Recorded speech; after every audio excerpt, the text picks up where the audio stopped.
Bank में हमके कुछ हो जाए तो क्यारा की ध्यान कौन रखे? हम सही सलामत वापस आ गई नहीं, तू हमारे सामने बाड़ा, फिर भी हमके बेचैनी काहे हो रहल बा? मन बहुत घबरा रहल बा। प्रज्ञा,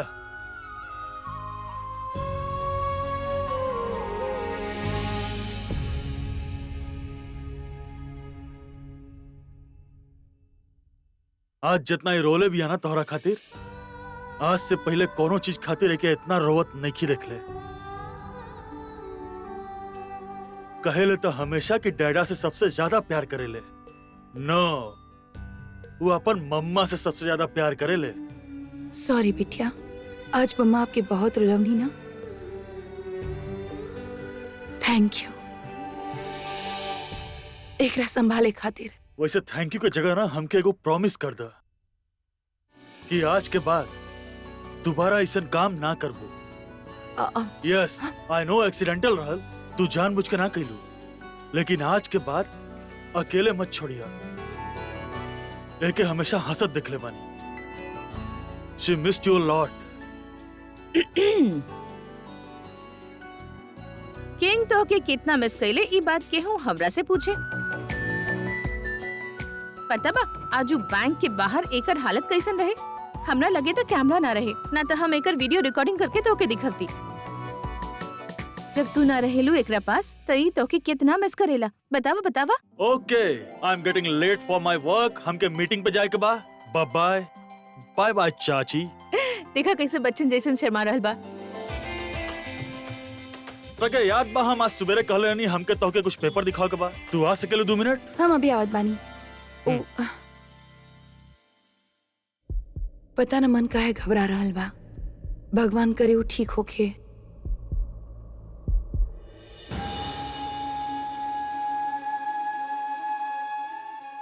$65 by $140.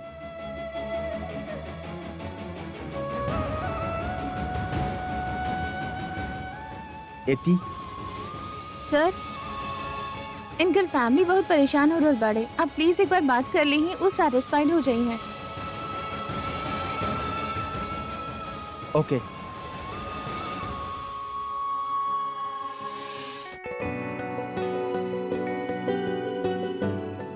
सॉरी चाची, तो हमनी के रिश्ता के सच्चाई जाने ली ना, राइट?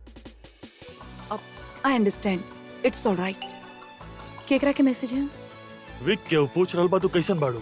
उनके कैसे पता हमरा के बारे में? एक्चुअली हम ही ओके फोन के ले रहनी, कमिश्नर के नंबर खातिर, हाई अथॉरिटी से बात करे खातिर। ब्रिटिश एम्बेसी से भी फोन करो नहीं, तब जाके तनी प्रेशर बनल शायद, and then they send commandos. आप तो छुपा रुस्तम निकल ले। अभी रुस्तम के बा और वो छुपल काहे बा? आई मीन टू से आज की हीरो तो आप ही हो। नो, रियल हीरो तो हमके भी लगल ना रहल कि हम इसे कहब, लेकिन कहा जेकर शक्ल भी ना देखल चाहत रहनी, आज ओकरा तरफ हम दोस्ती के हाथ बढ़ौनी। केकरा की तरफ? अभिषेक मेहरा।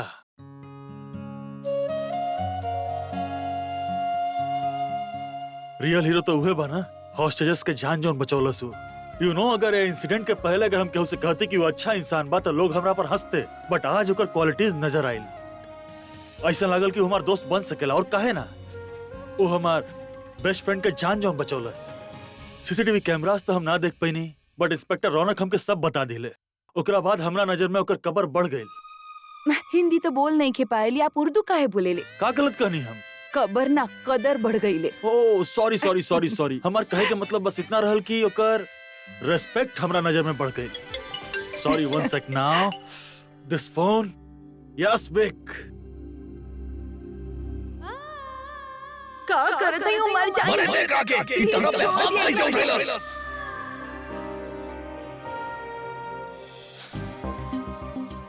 ओके, I'll see you. Work, meeting, जाए के पड़ी। ई बखत यस, सब हीरो से compete करे के बाद तो सुपर हीरो बने के पड़ी, राइट?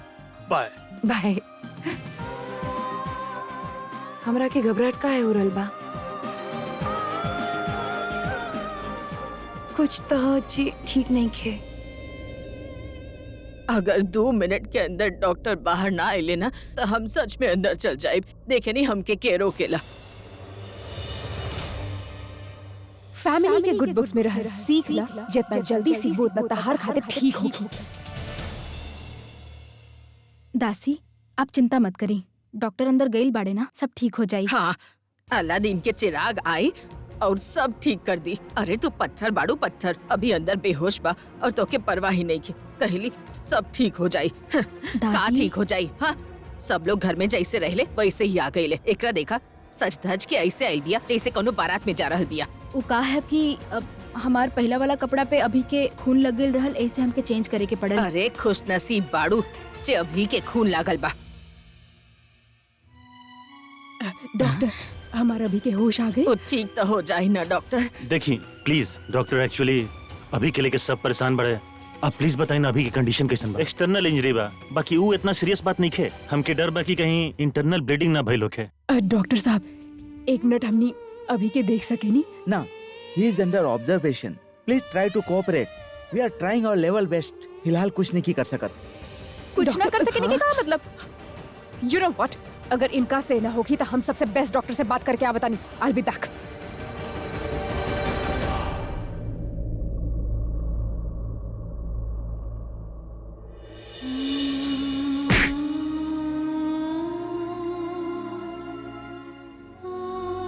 चोट, इतना ज्यादा चोट रहे, पूछी भी तो कैसे?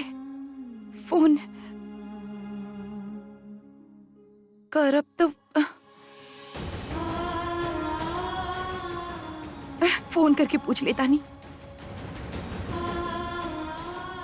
ये तो फोन नहीं क्यों उठावत?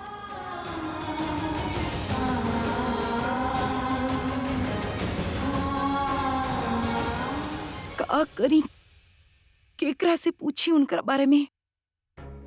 तरुण,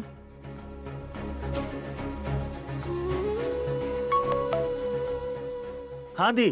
हाँ तरुण, तोरा पास अभिषेक मेहरा के मैनेजर के नंबर बा का? हाँ बा, लेकिन आपके ओकरा से का काम पड़ गेल? वो ना वर्ल्ड म्यूजिक एल्बम के वो कॉन्ट्रैक्ट बा ना, ओमे एक क्लॉज बा, ओकरा कारण हम कंफ्यूज बानी, सोचनी ओकरा से बात करनी। ओके ओके, हम अभी सेंड कर देत बानी। थैंक्स।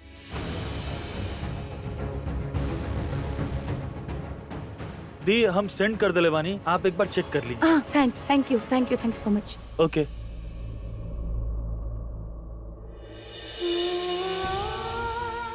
इतना बेचैनी हमके कबो नहीं की, बल कुछ तो बात जी ठीक नहीं के।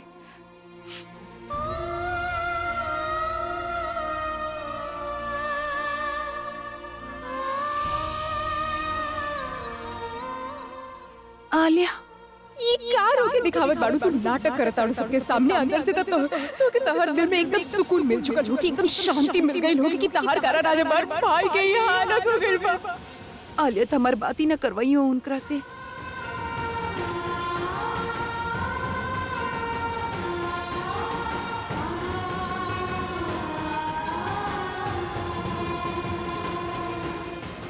हम आलिया के फोन कर लेत बानी। अननोन नंबर, रियल कॉलर पे चेक करे थानी। प्रज्ञा का बोकरा से का बात करे कि बक काहे फोन कैले बानी? ऊ हमार बात ना करवाई ओकरा से और चार बात सुनाई। वो सब कहीं जे पहले कहत रही, जौन चीज हम भूलल चाहत रही, वो फिर से हमार जिंदगी में वापस आ जाई।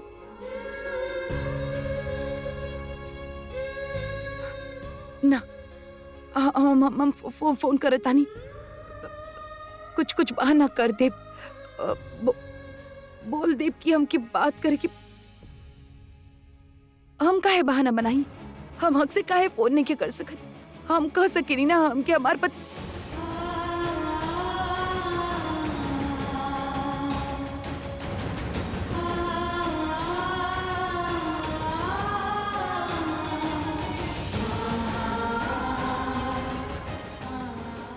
का करी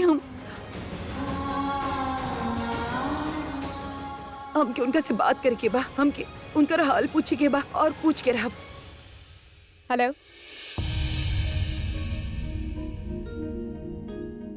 हेलो, तू आलिया ऊ बस एक बार तोहर भाई से बात कल चाहे नहीं। उनका चोट लग गल रहे ना, बस उनकर हाल पूछी के बा एक बार। हाल जाने के बा या ई जाने के बा कि पिछला 7 सालन में उस जिंदा कैसे बा? दाद देवे के पड़ी तो हर प्रज्ञा तारा का लागल कि हम तहार बात अपन भाई से करवाई।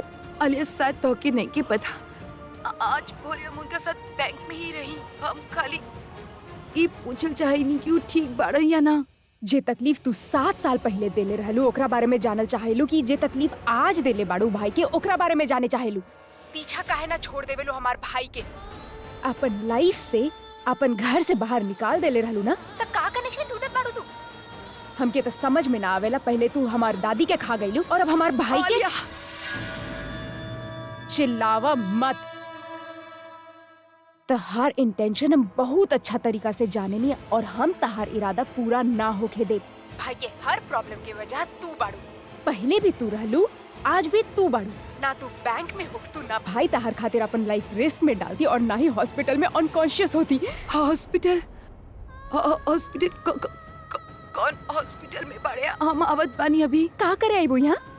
हमार बचल खुचल उम्मीद पे पानी फेरे आईबू तू? या देखे आईबू कि कैसे जियत बानी हम? Enough Pragya, don't you dare come here.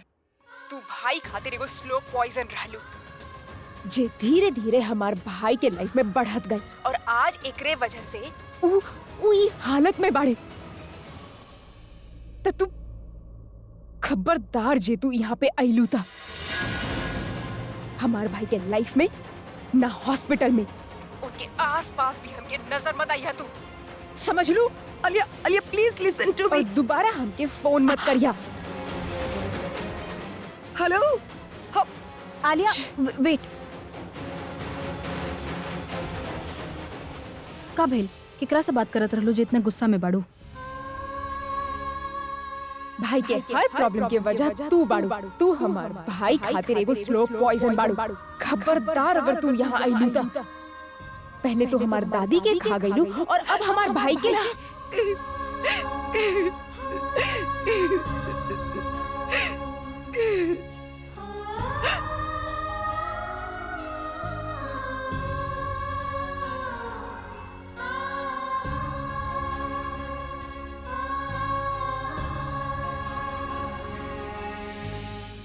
तू जे हमरा समझावले रहलू हम समझ चुकल बानी, लेकिन तू हमरा ई समझावा कि तू केकरा से बात करत रहलू जे इतना गुस्सा में बाड़ू?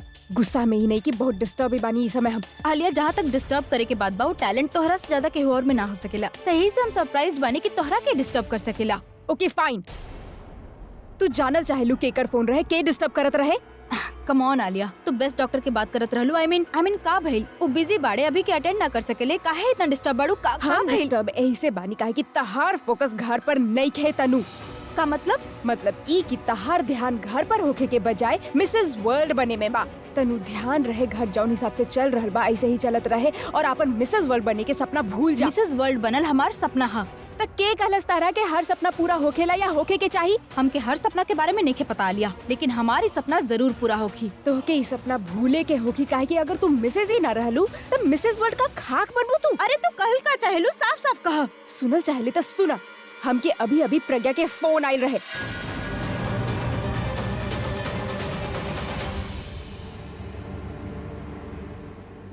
प्रज्ञा? हाँ, ओकर इतना हिम्मत तक करी न तनु। तुझे इतना ओपन स्पेस छोड़ ले बाड़ू? हाँ, अभी ओकर इतना हिम्मत भइल बा कुछ टाइम में भाई के लाइफ में वापस आ जाई। हमार बात ध्यान से सुना तनु।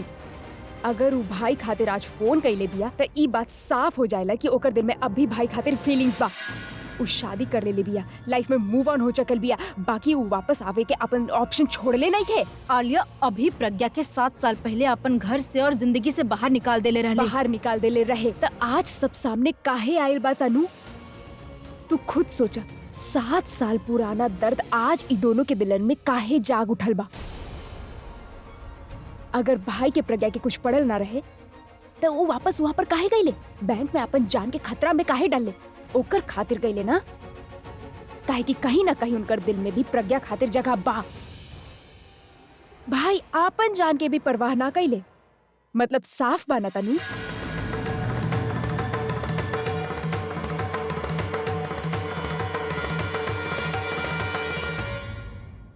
हिस्ट्री रिपीट्स इटसेल्फ तनु। आज जे भइल एकरा बाद इस साफ हो जाएला कि अगर ई दोनों के ना रोकल गइल ना त ई दोनों के एक होके से केहू ना रोक सकेला, समझ लू?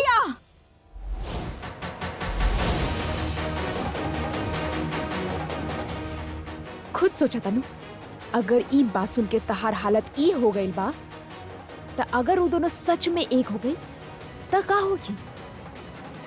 हम ऐसा ना होके देवालिया, ऐसा ना होगी। हिस्ट्री रिपीट होखेला लेकिन हम अपना के रिपीट ना करब। हम प्रज्ञा के अभी के लाइफ में ना आवे देब। अगर प्रज्ञा अभी के लाइफ में आइल त हम ऊ करब जे हम कभी ना कईनी।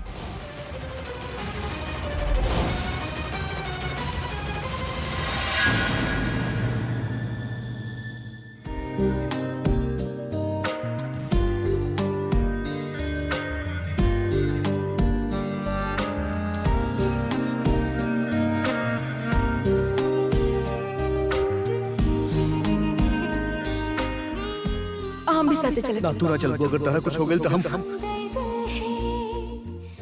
तू ज्यादा ना लेकिन थोड़ा तो बदल गइल।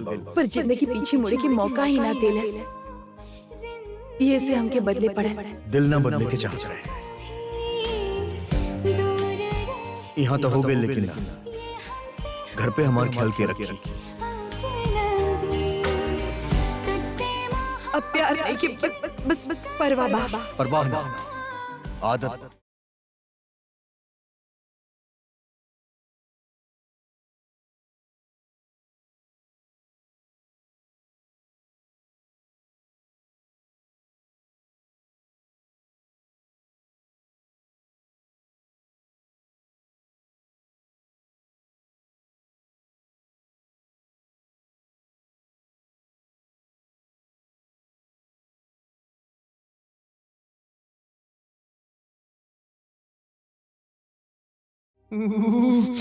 हमार टॉवल कहाँ बा?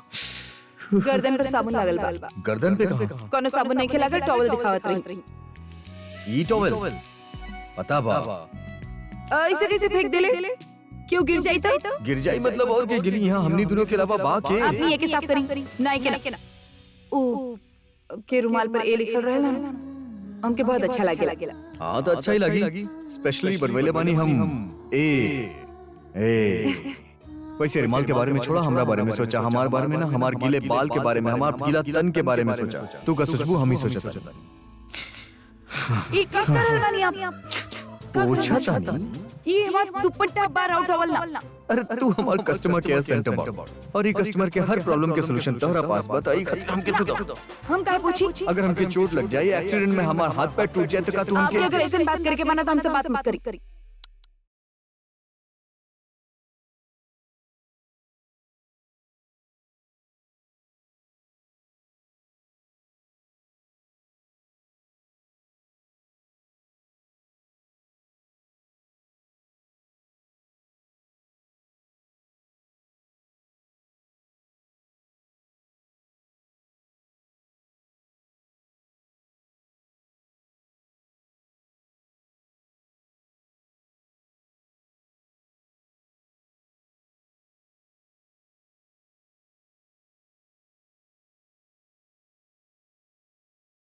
अब आज की बात ऐसा बात बिल्कुल मत कर। ओके ओके ओके।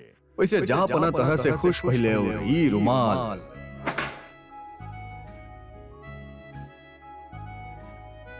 इनाम में तरह देता नहीं। सच्चो? नहीं वैसे एगो बात कही, ई रुमाल के हमेशा अपना पास संभाल के रखिए, हमरा दिल की तरह। संभाल के रखब।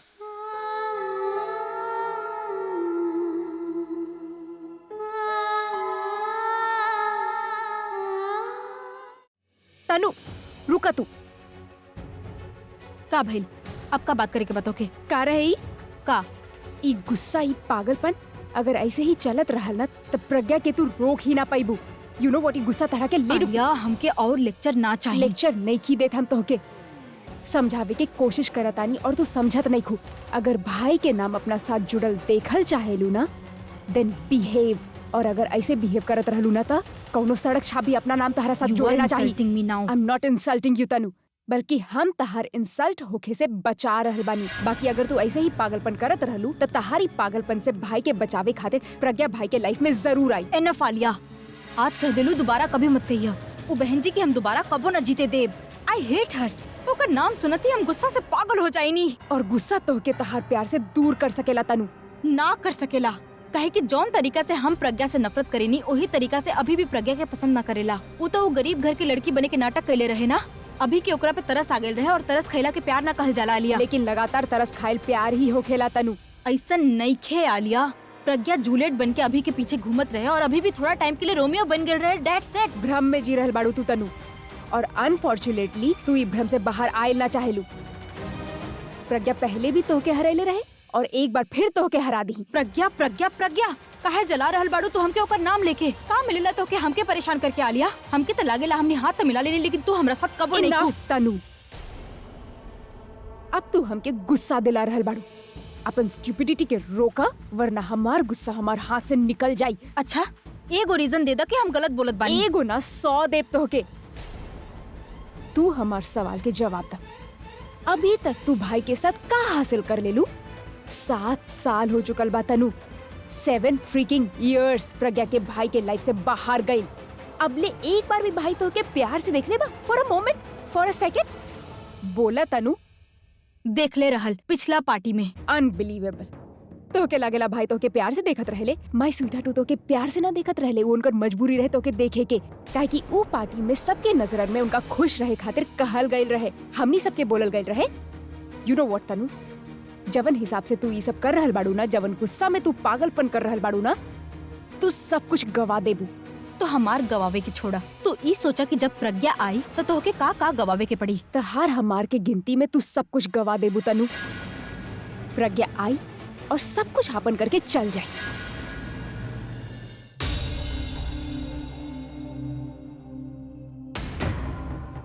You are crying. ना वो बस थोड़ा उदास रही।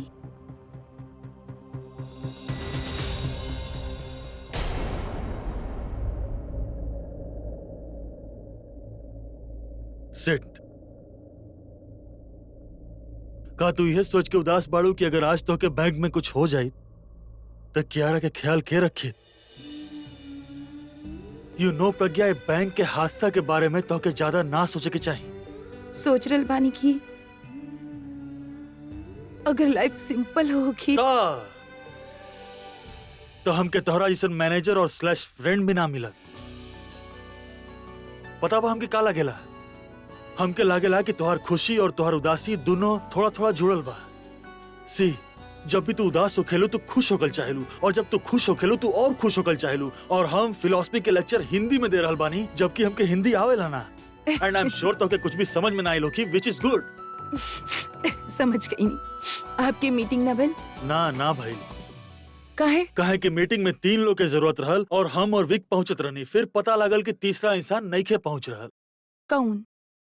उहे जे आज तोहर बैंक में जान बचौलस, रॉक स्टार अभिषेक मेहरा। विक कहत रहल कि वो शायद सिटी हॉस्पिटल में एडमिट भइल बा। तो आपके I am sorry, one second. Hospital. Hello, या विक? ओके। विक घर के बाहर हमारे इंतजार कर रहल बा। He wants to talk to me, पर अभी तो हम ओकरा साथे रहनी। Don't understand. हाँ, हमने की एक बार उनका से मिले के चाहिए। उनसे कैसे?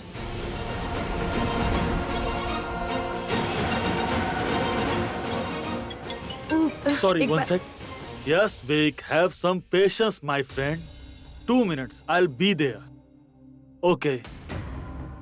देखो, हमके लागत बा कोनो बहुत जरूरी बात बा। He is very very impatient. एक काम करत बानी, हम जात बानी, काम कर लेत बानी। Don't wait for me. अगर हम लेट हो गए नहीं तो सूझ जाइए। All right? Good night. बाकी एक बार अगर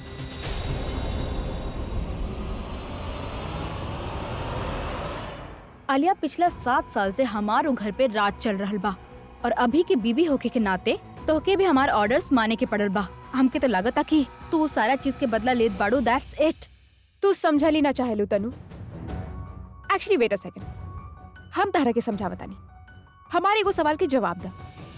हमनी के घर में प्रज्ञा आई कि ना आए, एकर फर्क केकरा पड़ेला? आई मीन का तारा लागता कि हम चाहता नहीं कि प्रज्ञा वो घर में आवे? थैंक गॉड ये बात तारा के समझावे के ना पड़ल। लेकिन तनु तू बहुत अच्छा तरीका से जाने लू कि प्रज्ञा से हमके कितना इनसिक्योरिटी बा, ओकरा कारण हम कितना कुछ खोएले बानी, यहाँ तक कि अपन भाई के रिश्ता तक के हम खोदेले बानी। देख ले रहलू कि ना? हाँ देख ले रहनी सब। Fair enough. और हमरा अलावा हमनी के घर में ऐसा के बातनु जे चाहेला कि प्रज्ञा घर में वापस ना आवे? दिशा, पूरब, राज भैया, मिताली भाभी, हमरा अलावा केहू भी ना। Exactly my point. खाली हम ही बानी जे ना चाहेनी कि प्रज्ञा हमनी के लाइफ में, भाई के लाइफ में दोबारा आ जावे। पर का तो के अभी लागता कि हम तहार साथ ना दे रहल बानी। तो दे रहल बाड़ू हमार साथ, और प्रज्ञा के अगेंस्ट तो हमेशा हमार साथ दिहा। इतना सब बात समझावे खातिर इतना टाइम लागल। कुछ कहलू तू? हाँ, हम ई कहनी कि you know we have to be very alert. Pragya और भाई एक ना होके के चाहिए, काहे कि अगर ये प्रज्ञा भाई के लाइफ में वापस आईली ना, तब भाई ई तरह से पिघलिए जैसे जब फ्रिज में से आइसक्रीम निकलले ना, कितना जल्दी पिघल जाला। तो यही से पहले कि ई दोनों के बीच के चिंगारी भड़के, हमनी के ओकरा पर पानी फेरे के होगी। ई दोनों एक ना होके के चाहिए तनु। ओके राइट। और तू एगो काम करा, भाई के पास अंदर चल जा, और जैसे ही भाई आंख खोले, हम चाहेनी कि सबसे पहले तोहके देखे, और उनका ई लागे के चाहिए कि तू सबसे ज्यादा उनकर फिक्र करेलू।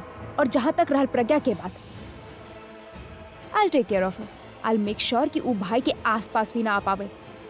ओके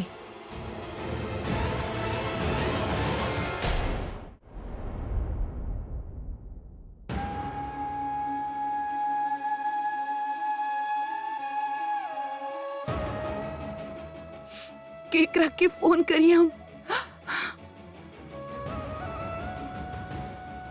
ओह दादी, पूरा दिशा के तो बताएं कि का भाई, लेकिन उनका नंबर इतने के हमरा पास,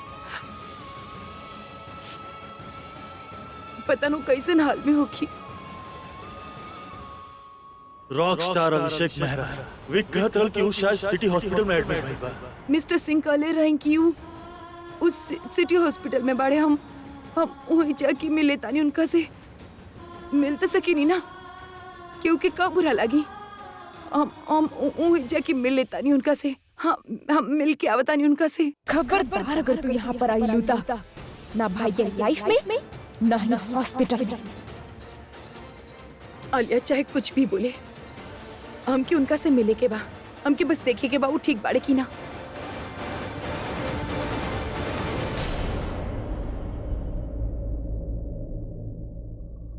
हम आपसे बोल रहे रहनी ना, कहूँ मत जाइल करी बिना बतौले, और स्पेशली रात के तो बिल्कुल भी ना। बेटी आप सुतल रहो ना, हम कैसे बताई थी आपके? आप हमके उठा के बता सकत रहनी ना।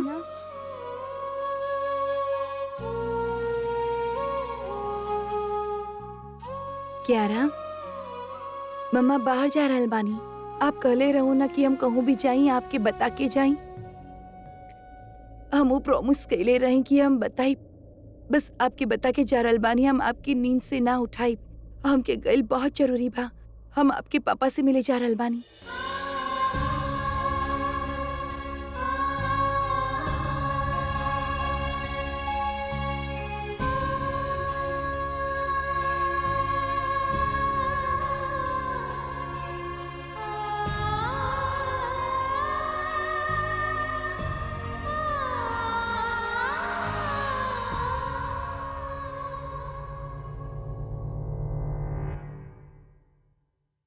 ओ विक, हमनी अस्पताल कहाँ आइल बनी? भाई आपसे बात करे खातिर हम दोपहर के फोन केले रहनी तरुण के, तो वो बतौलस कि आपके टेम्परेचर बा।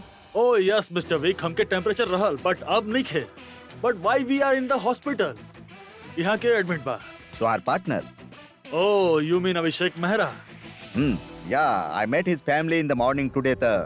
वो लोग बतौलन कि वो ये हॉस्पिटल में एडमिट बाड़े। तो आप सोचनी कि हमके यहाँ लेके आ जाएं और उसे मिला दी ताकि कोनो गड़बड़ ना हो जाए, ना? सोचे में का बुराई बा भाई। फेयर एनफ, लेकिन हम यहाँ आपके अभिषेक मेहरा से मिलवावे नहीं लेके आए। तो फिर हमने यहाँ कैसे मिले आइल बानी मिस्टर विक? आपके चेकअप खातिर मिस्टर किंग। हमरा चेकअप खातिर? या वाई? देखिए मिस्टर किंग, आप घर पर तक केहू के सुने वाला नहीं थी, यही से हमके आपके यहाँ लावे के पड़ल। ओ अभिषेक मेहरा एडमिट बाड़े, ओकरा ऊपर आप बीमार पड़ जाई त I can not afford this mister king. आप तो जानत बनी हमार वर्ल्ड म्यूजिक एल्बम के सारा प्रिपरेशन लास्ट स्टेज पर बा। या you can call me selfish but this is business mister king. Mister विक, आपके लागत बा कि हम इतना इरिस्पॉन्सिबल रहब? हाँ, it's my life too, I care for myself. हम डॉक्टर से चेकअप करो नहीं। डॉक्टर कहलस कि डरे वाला कोनो बात नहीं है, देयर इज नथिंग सीरियस। हम बिल्कुल ठीक बनी। It's good but second opinion लेवे में प्रॉब्लम का बा। ज्यादा टाइम ना जाई, हम सब डॉक्टर के अपॉइंटमेंट लेके रख ले बानी। थैंक यू मिस्टर विक, that's nice of you. Sorry, excuse me. Mrs king भी आई बड़ी यहाँ पर।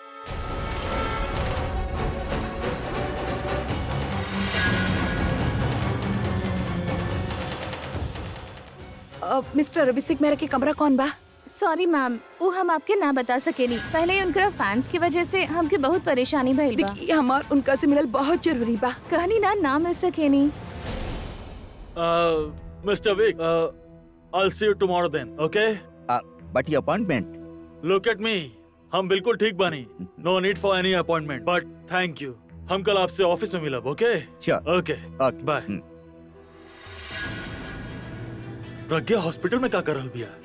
अब बात के काहे नहीं की समझे तो हम। मैम प्लीज आप बात के समझे की कोशिश करी। मीडिया और फैंस पहले ही हमके बहुत परेशान कैले बाड़े। आप जैसन फैंस के थोड़ा तो अकल होगे की चाहिए। मिस्टर मेहरा बेहोश पाड़े, अगर हम आपकी जाए भी दी तो क्या बात करी आप उनका से?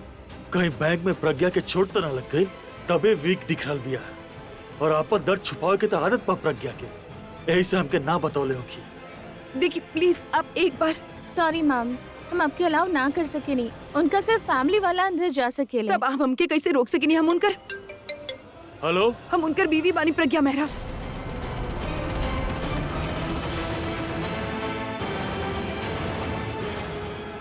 सॉरी मैम, आपके पहले बता देवे की चाहत रहे।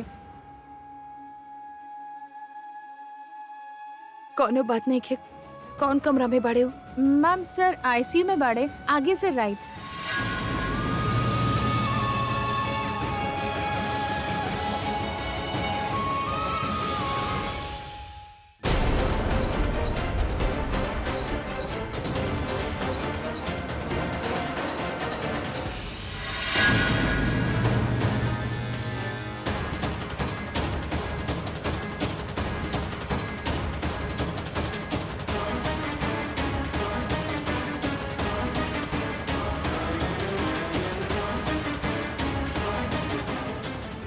हाय, का आप हमके बता सके नहीं? Oh my God, I can't believe king Singh.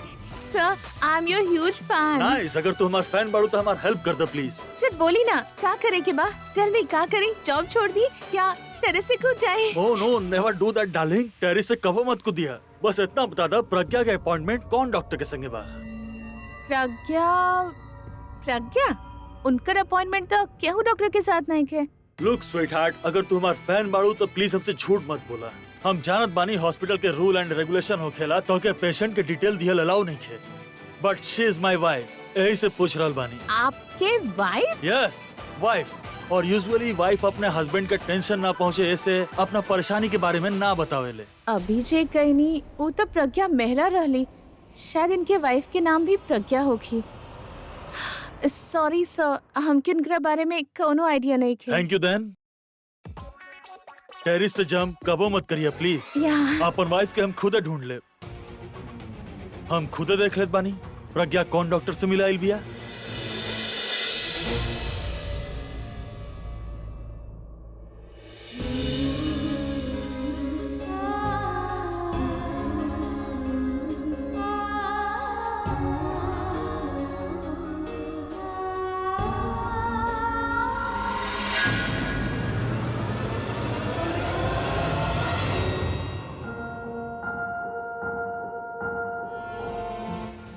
खबरदार अगर तू यहाँ पर आई मुता ना भाई के लाइफ में ना ही हॉस्पिटल में। उनके आसपास भी नजर मत आइया तू, समझ लू।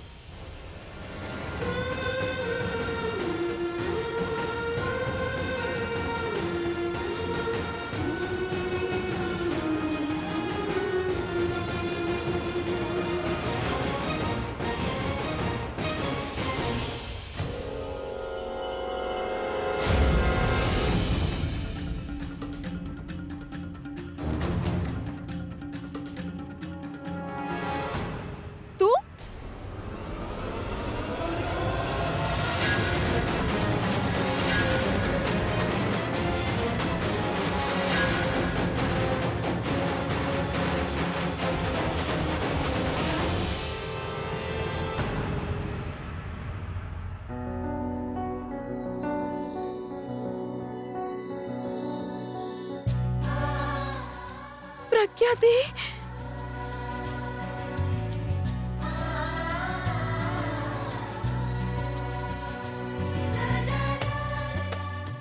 प्रज्ञा हमार बच्ची।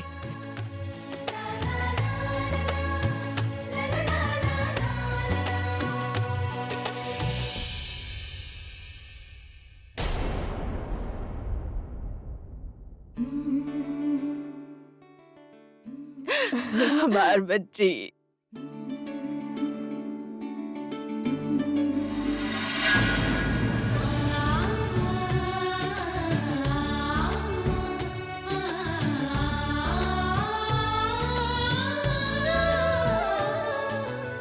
कहाँ चल गए रहनी आप?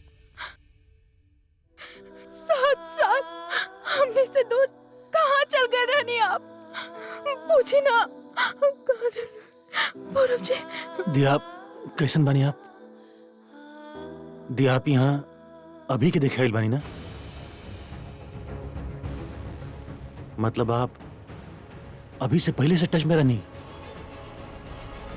हो गई ना तसल्ली, जब हम कहले रहनी हम प्रज्ञा के देखले बानी।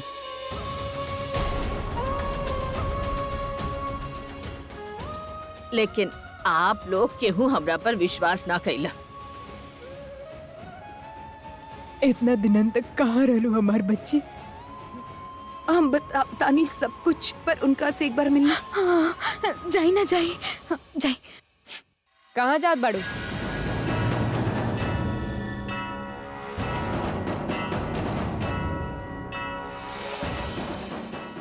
हमार होखत हुए तू कहीं ना जाइबू। आलिया, यहाँ सबके सामने हम कुछ कह देव तो तोहरा की बुरा लागी। और जा हमारे सामने से। कहीं ना जाए देव। तोहर इतना हिम्मत कि तू यहाँ पर आ गईलू। मना कैले रही ना हम तोहके कि हमार भाई के हमार फैमिली के सामने मत आइया। अंदर तो तू तब जाइबू जब हम तोहके जाए देव। और आप लोग काहे एकरा गला लगा लगा के वेलकम करत बानी? अरे आज एकरा कारण हमार भाई अंदर बेहोश पड़ल बा, आप लोगन के बच्चा अंदर बेहोश पड़ल बा और आप एके गला लगात बानी। केहू एकरा से बात तक ना करी। आलिया बस दासी,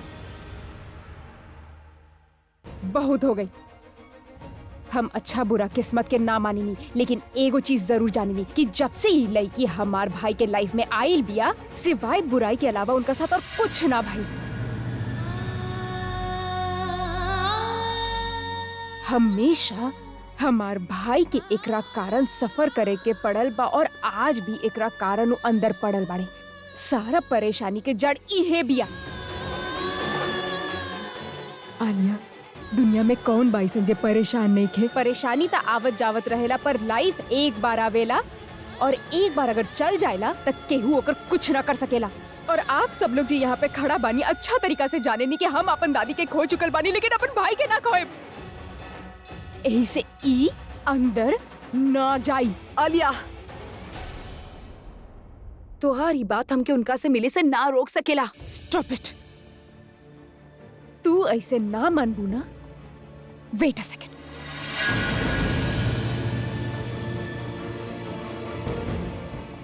security,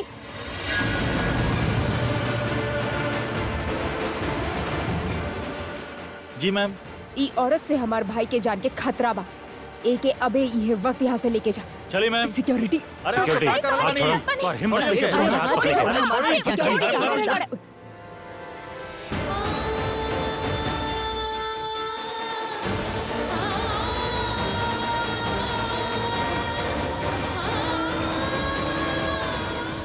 stop it.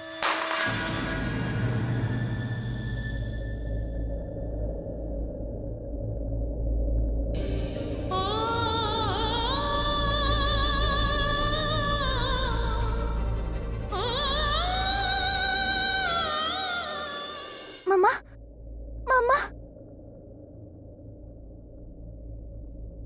Mamma mamma अगर आलिया हमके यहाँ देख लेलस त यहाँ सीन क्रिएट हो सकेला। वो हमके उनका से कबो ना मिले दी और हमरा कारण घर वालन के 4 बात सुने के पड़ी। Excuse me. लेकिन अगर सब बाहर खड़ा बाड़े एकर मतलब कौनो के भी अंदर गइल मना बा।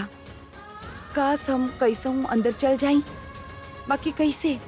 हम कोनो नर्स थोड़े बानी के हमके जाए दी।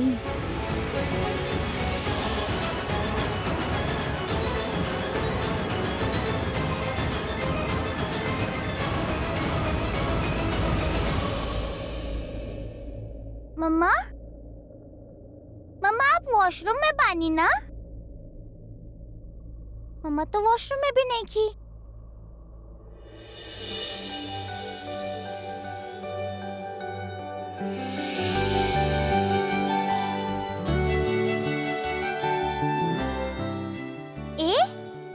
ए रुमाल तो रॉक स्टार की हा, उहे हमके देले रहले। हाँ तो हम का कहत रहनी के गॉड ब्लेस यू। तो हम ही कहत रहनी के अरे एक सेकंड को इला एकरा यूज करो। थैंक्स। छी जस्ट किडिंग। हैंकी बिल्कुल साफ है, हम ओकरा पे कुछ ना कहनी। ये देखी। ओ तो आज जब मम्मा बैंक गई रहली तो वहाँ उनका रॉक स्टार मिलले, तब पक्का ये रुमालू मम्मा के देले होखी। और एकरा देख के मम्मा के लागल हो कि रॉक स्टार के थैंक्स बोले के चाहिए। तब मतलब मम्मा रॉक स्टार से मिले गई बाड़ी। बट एक मिनट, मम्मा हमके भी तो साथ लेके जा सकत रहली। अभी कॉल करत बानी उनका।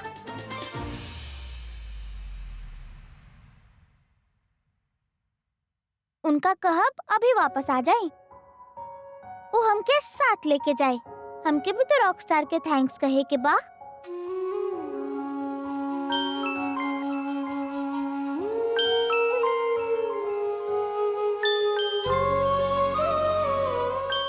मम्मा के फोन तो ही है बा।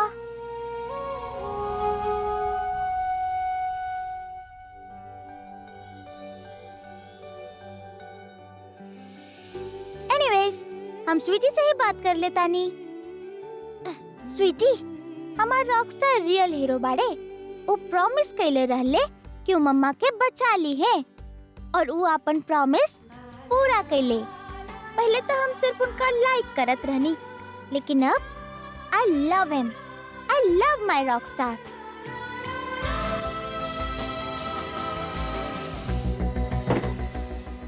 के बाड़ू तू? नया नर्स आज ही ज्वाइन कैले हैं। ओह, न्यू कमर। पहला बार देख ले बानी ना तो के यही से पूछनी। एनीवेज, हमार ड्यूटी ओवर हो चुकल बा और तुहार शुरू। कौन से पेशेंट के अटेंड करे के बा?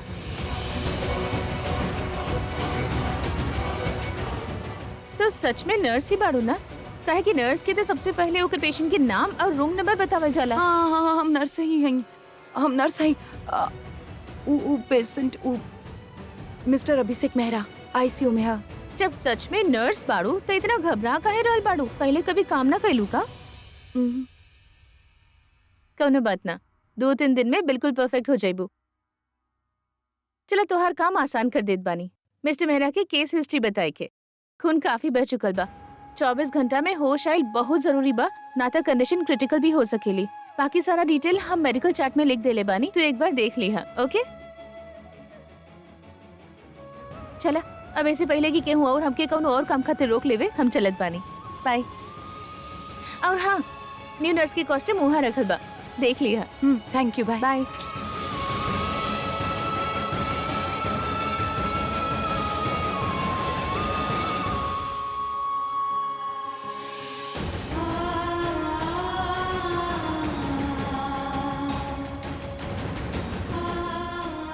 हम जाने तानी हम जे करतानी वो सही नहीं खे, बाकी हम उनका खाली एक बार देखल जाइन, और अगर उनका देखे की बात ये सब करे के पड़ी, काहे कि ही नर्स के ड्रेस में हमके केहू ना पहचानी।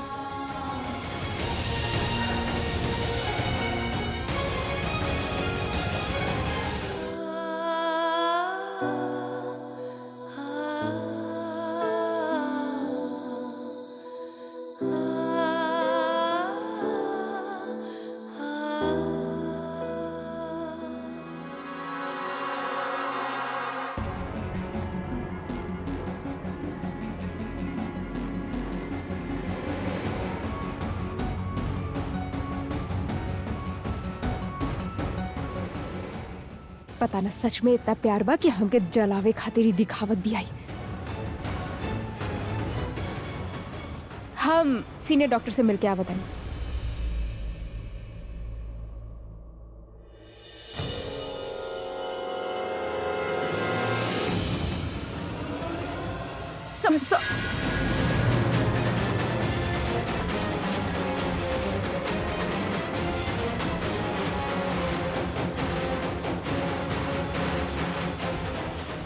रिया सिंह, देख के चलल करा। अगर उनसे मिले के ना होत तो हम तो के जरूर जवाब देती आलिया, लेकिन शायद अभी वो दिन आयल ना बा।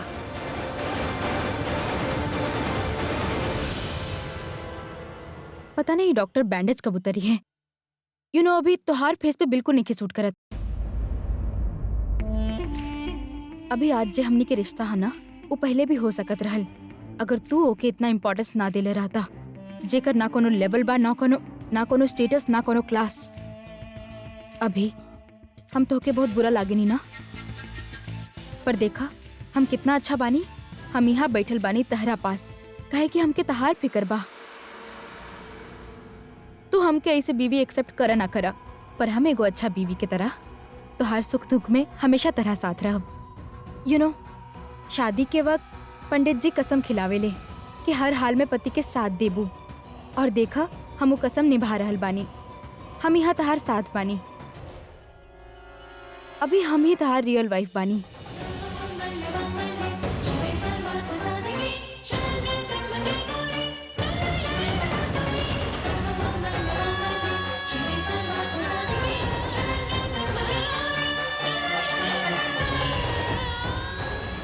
अभी प्लीज उठना, देखा ना हम तो के, देखा हम तहार कितना परवाह करल बानी। एक बार उठ के देख लेना। अभी प्लीज आँख खोला। अभी व्हाट इज दिस यार, कब से तोके उठा रहल बानी और तू बड़ा की। अभी डॉक्टर कहले बाड़े कि अगर 24 घंटे में तोके होश ना आइल तहार लाइफ के रिस्क है। अभी प्लीज एक बार उठ जा प्लीज, ताकि स्वर्णी दासी और इंदु दासी ये कहे कि हम अपन पति के यमराज से छीन के ले आई नहीं। जो अपन पति के यमराज से छीन के ले आइल रहे, का नाम रहे ओकर? वेट एक मिनट, सावित्री। हाँ, अभी हम चाहत बानी कि हमके सावित्री कहे इंदु दासी और स्वर्णी दासी। वो अपन पति के प्राण यमराज से छीन के ले आवेले। हम बहुत खुश हो जाए। अभी प्लीज गेट अप। अभी प्लीज गेट अप। अभी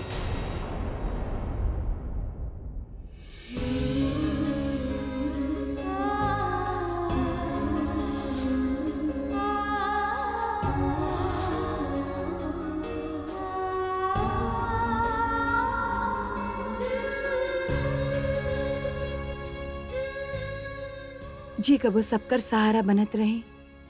आज वही की सहारा की जरूरत बा और हम ओकरे साथ ना बानी। पता नहीं आलिया और तनु कैसे बिहेव करत होगी एकरे साथ।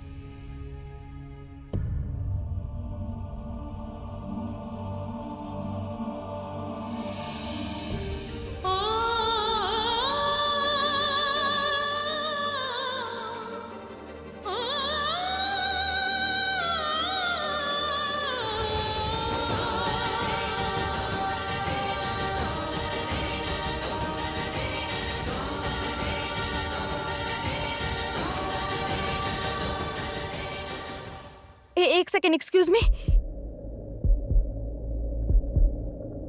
सिस्टर। ओ डॉक्टर साहब कहले रहले कि 24 घंटा से पहले अगर होश ना आयल तो जान के खतरा हो सकेला।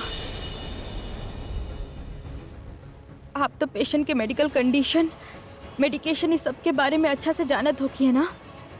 प्लीज बता दी ना कब तक होश आ सकेला। देखिए आप कुछ छुपाई मत, पूरा फैमिली बहुत परेशान बा।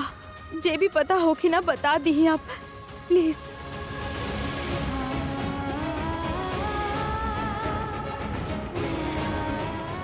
प्लीज सिस्टर बताई ना।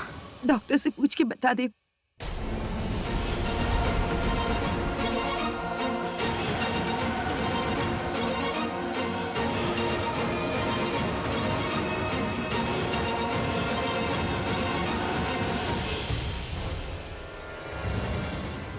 ये आवाज, ये आवाज तो जान।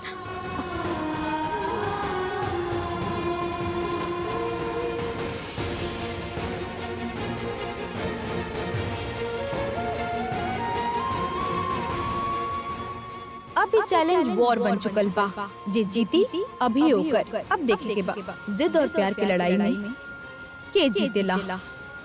ई यहाँ का करल बिया, हम भी का सवाल करल बानी। एके ई हक तो हम ही दिले बानी।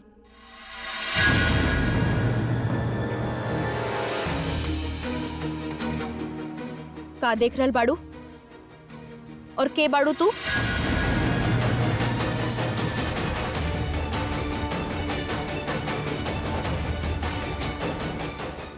दिशा तू जाके बैठ जा। ना ओकर ए नर्स ना हमनी से कुछ छुपा रहल बिया। और रिलैक्स दिशा, वो हमने से कुछ नहीं छुपा रहा। ना आप समझ ना रहल बनी हम। तू बस अभी के लेके तनी बेसी वरीड बाड़ू, यही से एक ओपिनियन से सेटिस्फाई नहीं हो पा रहा। नर्स के उतना ही पता हो खेला जितना डॉक्टर उनके बतावे ले, और वो हमनी से उहे कहलस जिन डॉक्टर के कहले। ना आप समझे की कोशिश ना करल बानी। हम कहल चाहत बानी कि वो नर्स ना वो मास्क पहनले बिया, ओकर आवाज ना जानल पहचानल रहे। रिलैक्स।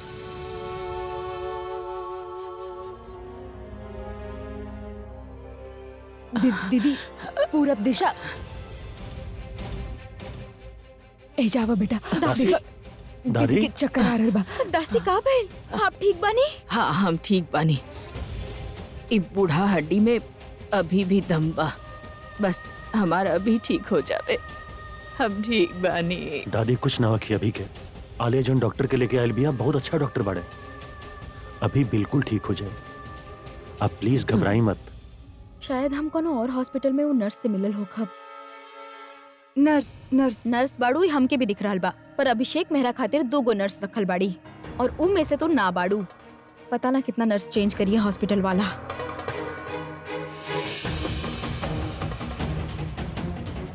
तू अब तक खड़ा बाड़ू? अब का हमरा बोले के बाद अपन ड्यूटी पे लगबू? काम शुरू करा।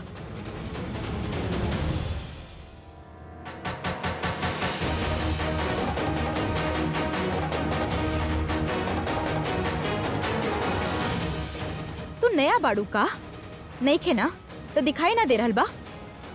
यहाँ पे सिरिंज पड़ल बा, मेडिसिन पड़ल बा। कितना अनहाइजेनिक रूम बा, साफ कराए का जल्दी।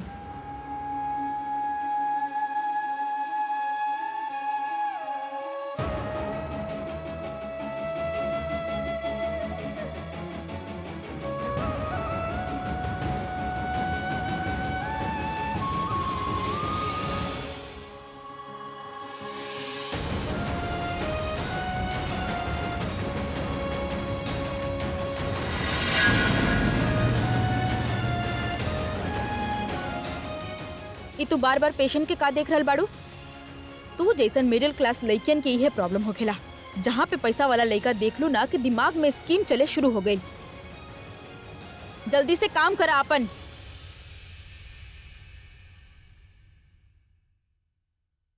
एक मिनट यहाँ देखा। तो हमसे नजर काहे चुरा रहल बाड़ू? तू कहीं चोर तो ना बाड़ू? और यहाँ पे चोरी करे आयल बाड़ू और ये फेस पे मास्क लगा के ताकि हम तहार शकल ना पहचान सकी। अगर ये हमरी तरफ देख लेलस तो ही पहचान जाई हमके, और ये जाके आलिया के बता दी, और आलिया जरूर कोनो सीन क्रिएट करी। हमके अकेले में 2 मिनट इनके साथ मिल जावे बस। आई सेड लुक एट मी।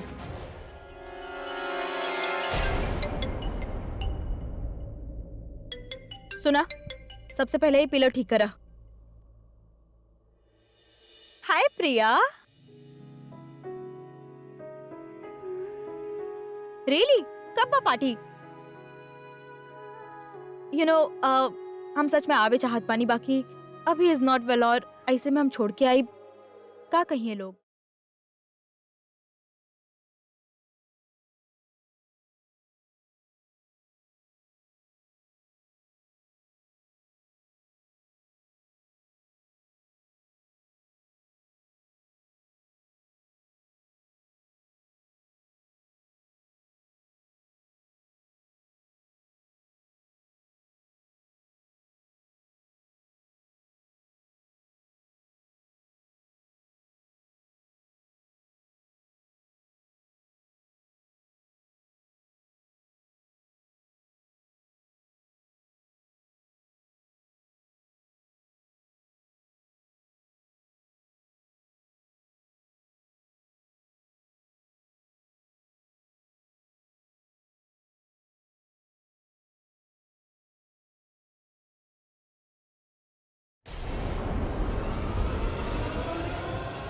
का कर रहल बाड़ू ई?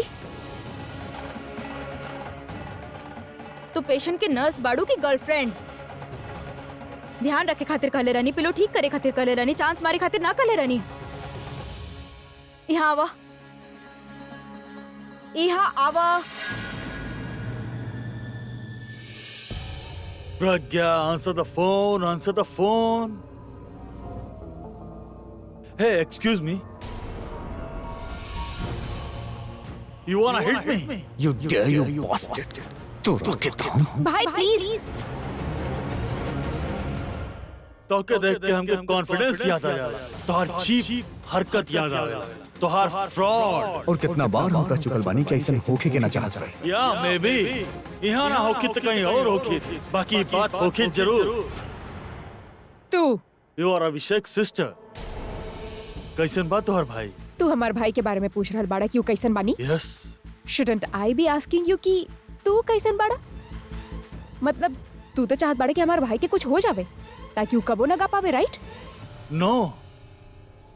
तोहर भाई हमार राइवल म्यूजिक एल्बम में बा, रियल लाइफ में ना, और हॉस्पिटल में तो बिल्कुल भी ना। I was just concerned about him. और अगर तोहके भी उसका कंसर्न होती तो तू कहतो कि वो ठीक बाड़े या ठीक हो जाइए। Thanks for asking, right? ज्यादा अच्छा बने के कोनो जरूरत ना, बहुत अच्छा तरीके से जाने लगी तू कैसन बाड़ा। तू हमरा बारे में जॉन भी जाने लो, तोहर पॉइंट ऑफ व्यू बा। I am just concerned about Abhishek, हम उससे मिलल चाहत बानी। Oh really? पर भाई तो तहार दुश्मन बाड़े, as you mentioned. I wouldn't deny I dislike him. Today he is a hero in my life. Bank में सब हॉस्टेजेस के जान जौन बचौलो सु। I can't believe it कि तू हमार भाई के तारीफ कर रहल बाड़ा। अगर हम तोहर भाई के जान बचौती तो का तू हमार तारीफ ना कर तू? Of course. लेकिन ऐसन कौन से रिलेटिव के जान बचा देले जे आज हमार भाई के तारीफ हो रहल बा? सबसे इम्पोर्टेंट रिलेटिव, हमार वाइफ के।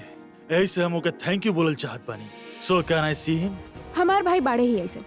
He's a real rock star, you know that. Yes, I have come to realize, और यही से होकर रेस्पेक्ट हमार नजर में थोड़ा बढ़ गेल बा। So अब तो के अगर हमार सच पे एतराब हो गेल होखे त का? Excuse me, what? हमार हिंदी थोड़ा सा वीक बा और उर्दू तक का, बट यू कॉल ट्रस्ट। हिंदी और उर्दू? उर्दू एतबार। ओके, देन अगर तो के हमरा बात पर एतबार हो गेल होखे तो कैन वी गो? ओह, सच में हमार भाई से मिले आयल बड़ा? नो, आयल तो हम कोनो और रीजन से रहनी, पर तोके देखे के बाद हमार रीजन बदल गए। I appreciate your honesty.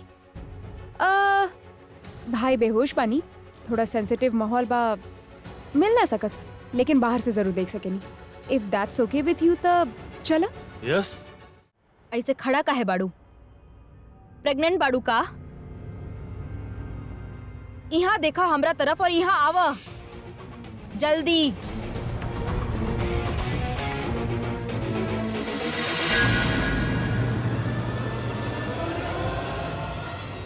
तहार तो दिल आ गइल होखी ना रॉक स्टार पे? जब से आयल बाड़ू ओकरे देखल जात बाड़ू, सपना भी देख लेले होगबो खुलल आँख से, और देखा भी काहे ना, तहार टारगेट सामने जेबा। तुझे काम करे आयल बाड़ू ना, वो काम करा और जा यहाँ से। और ये मास्क काहे पहन ले बाड़ू? ऑपरेशन थिएटर में ऑपरेशन करे आयल बाड़ू? हम देख ले बनी तोके कहीं।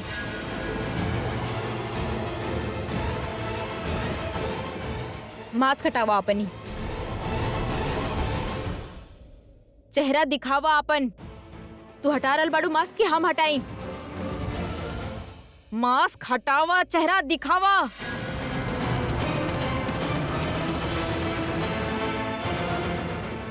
लागत है तहारी मास्क हमके ही हटावे के पड़ी।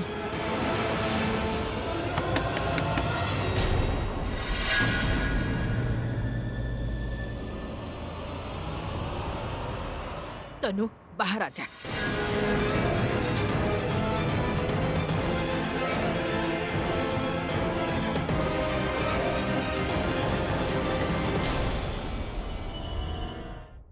कब से आवाज दे रहल बानी तो के सुनाई ना देत का?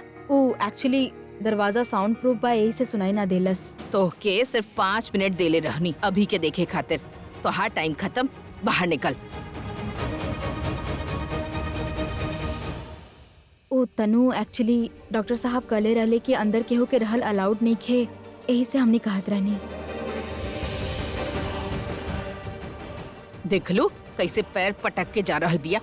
दादी छोड़ी ना, का आप चलिए आराम करी, आ जाई। ये आलिया केकरे साथ आ रहल बिया?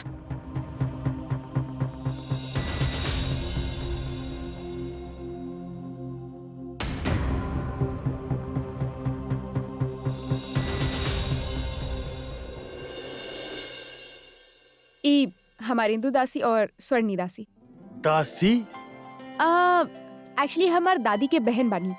जौने तरीका से मम्मी के सिस्टर्स मासी हो खेला ना, वैसे ही हम सब के इनके दासी बुलावे नहीं। ओके देन दासी। जियत रहा बेटा। खुश रहा। दैट्स पूरब। हाय पूरब। हाय। और ये पूरब के वाइफ दिशा। हेलो। कुछ खैबा बेटा? दीदी हमनी हॉस्पिटल में बनी। तो का भइल पूछब तो हमार फर्ज बाना। आलिया तू बतैलू ना ई के बा? ओह आई एम सो सॉरी, वो हॉस्पिटल के टेंशन में। दासी ई किंग बानी, भाई जे एल्बम कर रहल बानी, उनका साथ में इहो सिंगर बानी। जी हम अभिषेक से मिले आइल हनी। ओ तो बेहोश बा। डॉक्टर केहू के भी अंदर जाए से मना कैले बाड़े। वेल सो पूरब अगर तोके कोनो भी चीज के हेल्प के जरूरत होखे, do not hesitate to call me. I don't think ओकर जरूरत पड़ी। हम बानी, we don't need any help. That's excellent. I am very happy कि अभिषेक के लगे तोहरा ऐसा सिस्टर भी है। लाइक आई सेड, अगर जरूरत पड़े तो। I appreciate that. एंड आप लोग अगर हमके परमिशन देते का हम ओके देख सके नहीं। I won't disturb. Come. Okay doctor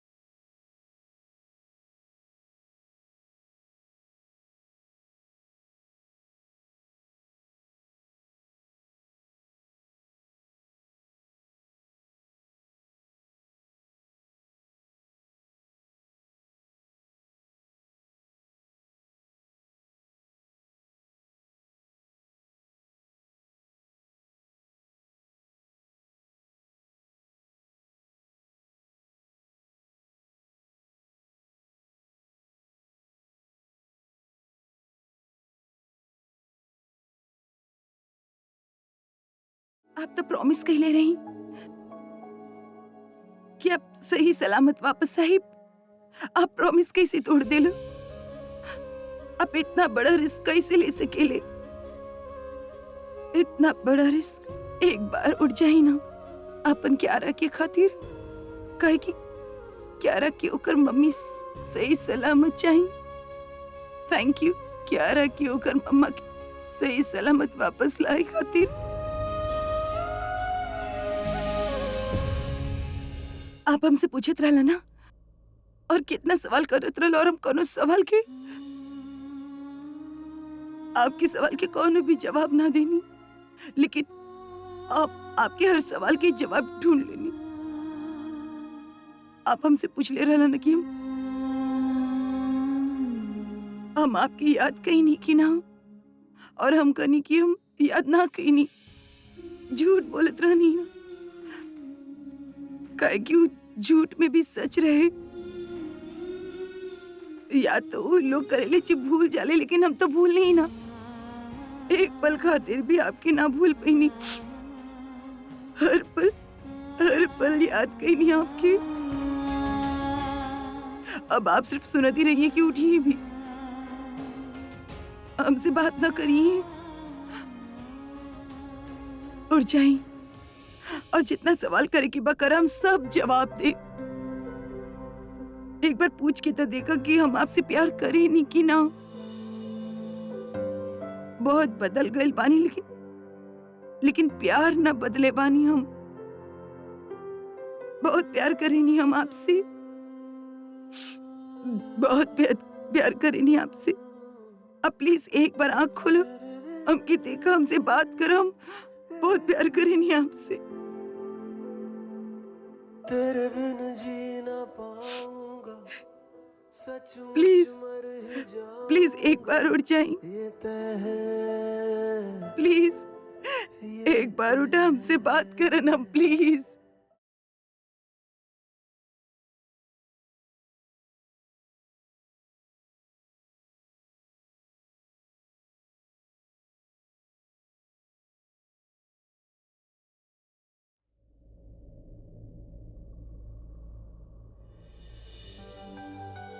देखा चंदा मामा, हमार मम्मा ना कबो कबो रात के ऊपर देख के विश मांगेली, और भगवान जी तो ऊपर रहेले, और आप भी तो ऊपर रहेली ना, तब हमार भगवान जी से छोट सा रिक्वेस्ट बोल दे। छोट सा बच्ची के एगो छोट सा रिक्वेस्ट।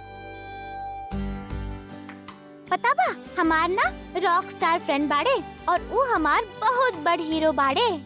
पता बा, आजू हमार मम्मा के बैंक रॉबर से बचैले, और आई थिंक तभी उनके चोट लग गई। अब वो मम्मा के बचैले बाड़े, तब प्लीज आप उनके बचा ले ही, प्लीज। हेलो, आप सुन रहल बानी ना? वो बहुत अच्छा बाड़े, वो सबके मदद करेले। उनका कुछ भइल त मम्मा के बहुत बुरा लागी, और हमके भी। आप प्लीज भगवान जी से हमार विश पूरा करवा दी, प्लीज चंदा मामा। आज हम क्यों के परवाह कैले बिना आपसे मिले आई नहीं। हम क्यों के बारे में ना सोचनी, सिर्फ आपके बारे में सोचनी। प्लीज आँख खोलो, एक बार हमसे बात कर प्लीज। मत करा हमसे बात, हम चल जाए, जा रहल बानी हम। प्रज्ञा,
आप हमरा केबिन में आइल रहनी, ऐसन ई कहली। लेकिन तू सॉरी आलिया, हमके तहार नाम लेवे के पड़ल, वरना डॉक्टर ना आवत रहले। लेकिन तू इनके काहे बोलेवलू? अंदर अभी बेहोश पड़ल बा, इतना देर हो गई आँख ना खोलसू। डॉक्टर आप प्लीज जाके चेक करी। हम आपसे कहनी ना, अभी वो अंडर ऑब्जर्वेशन बढ़े। का अंडर ऑब्जर्वेशन बा? 24 घंटा आप कहनी, 24 घंटा बीत जाई तो कंडीशन और क्रिटिकल हो जाई, ऐसा आप ही कहले रहली ना। देखी, ऑब्जर्वेशन में देखे के होखेला कि कैसे उनकर बॉडी अपना आप रिस्पांस देत बिया। हमने उनके फोर्सफुली रिस्पॉन्ड ना करा सके नहीं। राइट, और आप ही भी कहले रहनी कि हो सकेला कि अभी हमारा आवाज सुन के उठ जाए। डॉक्टर कहले रहले, लेकिन ऐसा होखेला ना। लेकिन कई बार चमत्कार हो जावेला।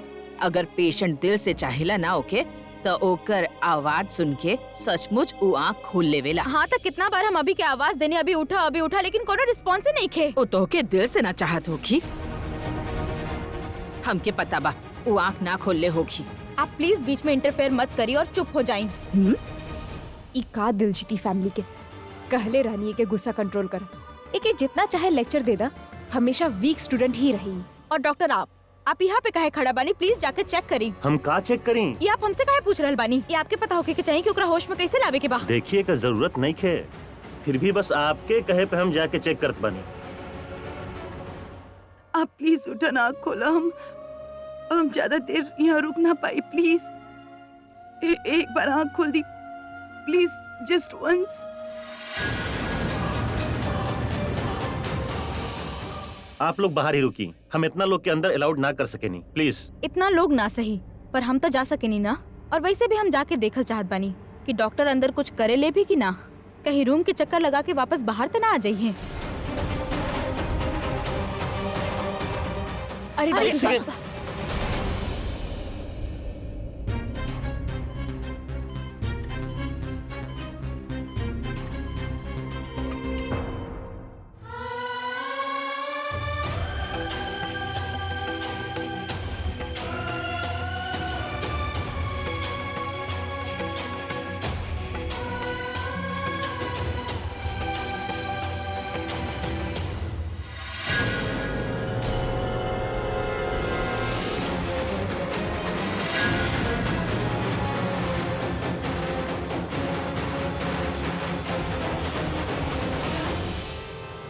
Sorry.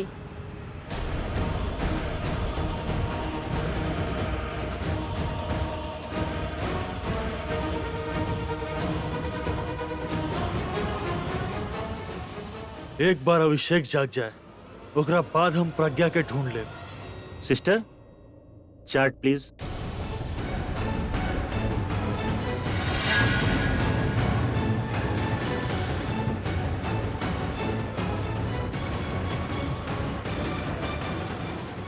Sister, what's happening? I want the chart.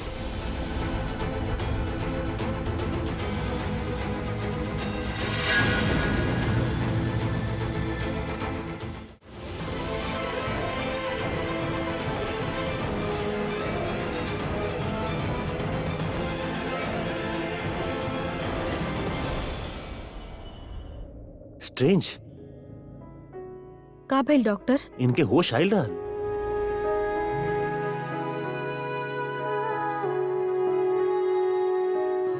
Yes, I can see. मतलब कुछ देर खातिर ये सही आँख खोलने रह ले। अब घबराए की कोनो जरूरत नहीं है। He is out of danger.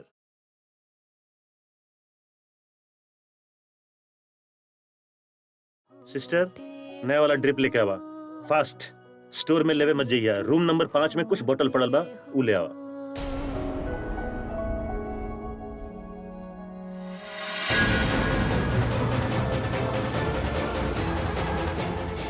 तू देख के ना चल सकेलू? हम ही कहले रहनी जल्दी जाए खातिर। आप नहीं जाना डॉक्टर, ई जानबूझ के हमारे पाव पे पाव रख ले बिया। वो ऐसा काहे करी? कहे कि रूम बहुत अनहाइजेनिक रहे, ऐसे हम एकरा के डांटनी कि ओकरे बदला ले रहल बिया। ऐसा स्टूपिड लोगन के आप अपॉइंट कैसे कर लेवे नी? देखी अब देखी, एकर गलती बा, एकरा बाद भी हमरा से माफी ना मांगलस। अभी भी एटीट्यूड में खड़ा बिया, माफी काहे नहीं मांगत? चिल्लाई मत, रूम में पेशेंट बा। तू कहाँ जा रहल बाड़ू? डॉक्टर देखी, आपके हॉस्पिटल में अभिषेक मेहरा एडमिट बाड़े। इमेजिन, फ्री में एडवर्टाइजिंग हो रहल बा और आपके नर्स के इतना तमीज नहीं थे कि क्लाइंट से कैसे बिहेव करे के बा। आप एकरा से कहीं कि हमसे माफी मांगे और एकरा से ये भी कहीं कि अगर ये दोबारा क्लाइंट के रिस्पेक्ट ना कैलस तो एकरा जॉब से निकाल दे। प्लीज कहीं। अगर डॉक्टर हमके सॉरी कह के कही तो तनु हमार आवाज जरूर पहुंचा ले। इतना ढीठ बिया ना। हम एकरा मास्क उतारे के कहले रहनी तब वो हमार बात ना मानले, सॉरी मास्क पहन के रखले रहल। आप ऐसे कहे कि अपन मास्क हटावे अभी। का नाम बा तोहर? रिया सिंह। तू बहुत गलत कैलू जे अब तक इनकर फालतू बात सुनत रहलू। I am proud of you कि तू इनका स्टेटस से डर के ना बल्कि आपन स्टैंड ले लू। डॉक्टर चिल्लाई मत।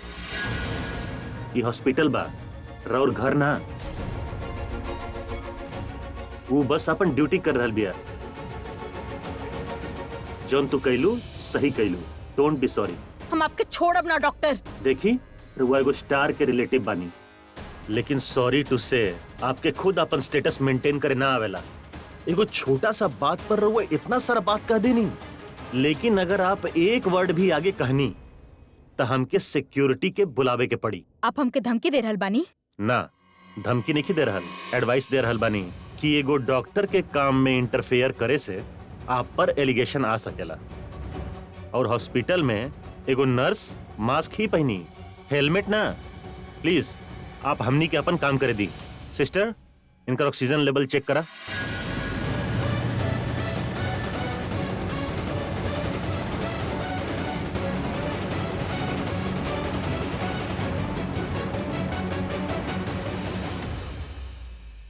अपन फुग्गी खातिर भी आंख ना खोली आप।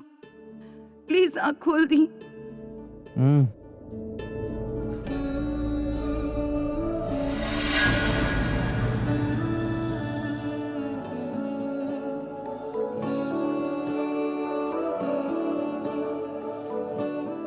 दिस इज गुड न्यूज। इनके होश आ रहा बा। नर्स, जल्दी से ड्रिप लेके आवा please, quick. Hello hello, yes hello. I think I have a network problem. I will be back. या एक्सक्यूज मी। अच्छा लड़का बाना। हाँ, दिल्ली में कितना सब बाड़े जे अभी के पहचाने ले, लेकिन ई एक के बा जे अभी के हाल पूछे आइल ना। जैसन दिखेला वैसन बा ना।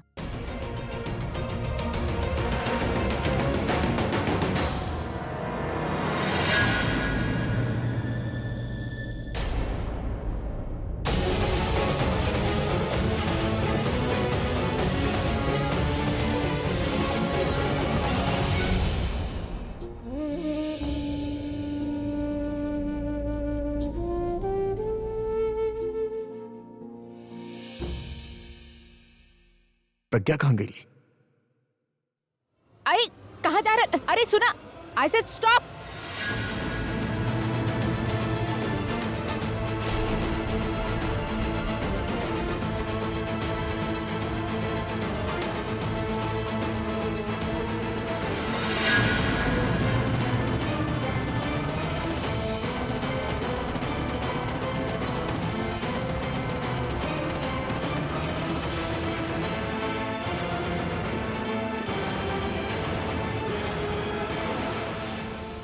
अभी के होश आ गई। He is out of danger now. Can I perfect. Please?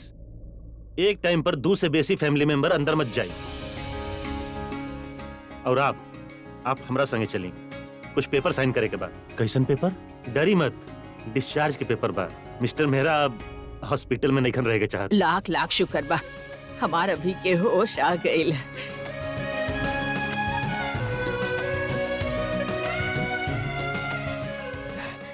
Lakh lakh शुक्र बा भगवान। आई डॉक्टर।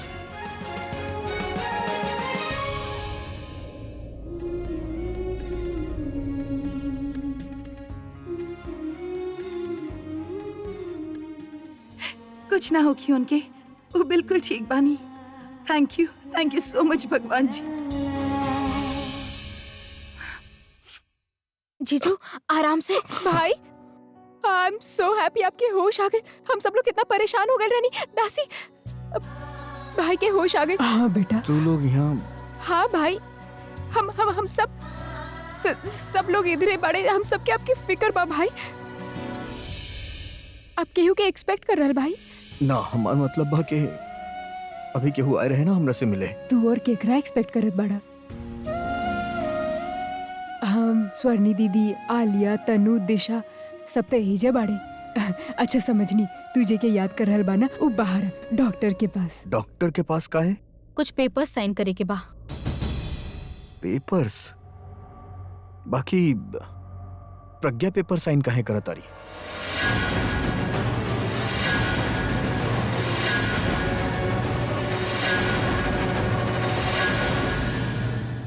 दासी प्रज्ञा के ना, पूरब के बात कर रहल बानी। हाँ ठीक बा, हम प्रज्ञा के बारे में पूछा था नहीं।